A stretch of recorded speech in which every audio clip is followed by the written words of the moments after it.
Қайырлы күн, достар.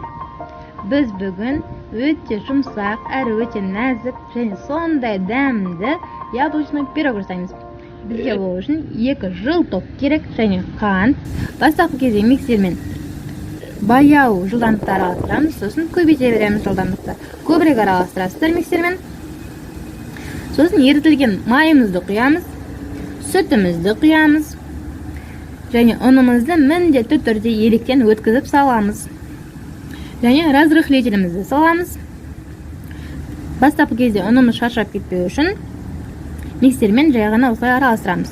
Сосын миксерімізді қосып араластырамыз. Осындай қою масса шыққанша араластырамыз. Одан кейін осылай противнімізге пергаментный бумаганы салып, осылай қамырымызды саламыз. Осылай жайып шығамыз қамырымызды.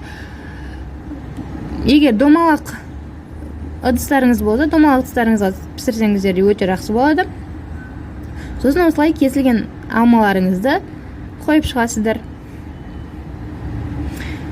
Және 180 градуста қызып тұрған пешке 20 минут шамасында пісіп шығады. Өте дәмді болады. Жасап көріңіздер. Ас болсын!